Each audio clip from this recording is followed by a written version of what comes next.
দেখুন বাঁশের শোপটা এখনো নদীতে তাজা রয়েছে, ব্রহ্মপুত্র নদীতে রয়েছে। কি বলবো ভাই, আপনাদেরকে আমি মূল কথায় চলে আসি। আপনারা দেখতে পারতাছেন ওয়াব বাজার বোসাইমারি যেটা মেন রাস্তাটার অবস্থাটা দেখুন। ওই রাস্তার লগে দুইটা গাছ আসাল, ওই গাছটা 3 থেকে 4 হাত ডেবে গেছে গা, তাও তাজা রয়েছে। যে অবস্থা আসাল, যে অবস্থা কোনা ফসকা ফসকা পড়ে গেছে গা, হাজার হাজার মানুষের যাতায়াত করা কষ্ট হয়ে গেছে গা। প্রিয় দর্শক, আমি বর্তমান অবস্থান করতেছি ধুবড়ী ডিস্ট্রিক্ট বিশিং জোড়া সমষ্টি থানা ফকিরগঞ্জ বোসাইমারি। দেখুন এই যে মেন রাস্তাটা দেখুন, আমি জুম করে দেখাই আপনারা দেখুন এই যে গাছগুলা দুইটা ডাইবে গেছে গা। এখন মানুষ যাতায়াত করতেছে। আরকাড়া পাওয়ার আগে একটা ঈদগাহ মাঠ আছে, ঈদগাহ মাঠের বগল দিয়ে একটা রাস্তা আছে, ওই রাস্তা দিয়ে যাইয়া ডক্টর জাকির স্কুলে বগল দেয় বাইরা।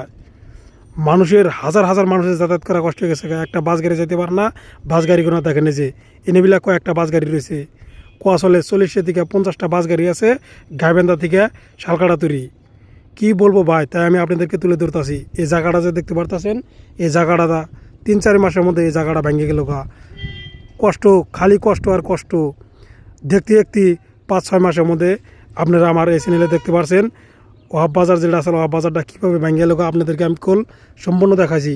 আপনারা প্লিজ এই ভিডিওটা শেয়ার করে দেন। শেয়ারের মাধ্যমে আপনাদের যারা ফেসবুক ফ্রেন্ড আছে তারা দেখতে পারবে কীরকম অবস্থা, কিভাবে মানুষ যাতায়াত করে, কিভাবে কষ্ট দিয়ে ভুগতে আছে, সম্পূর্ণ দেখতে পারবো। দেখুন যে কীরকম বড় বড় গাছ আসাল, গাছের মোতাগোনা রয়েছে, গাছগুনা কাটে নিয়ে গেছে গা।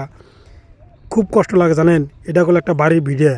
এই বাড়ির ভিডিওটা মাটিগুনা যেখানে বাড়ি নিছে এখানে নিয়ে গেতেছে গা মাটিগুলা। কী করবো কন, এই জায়গাটাও যে থাকবো না কোনো গ্যারান্টি নেই।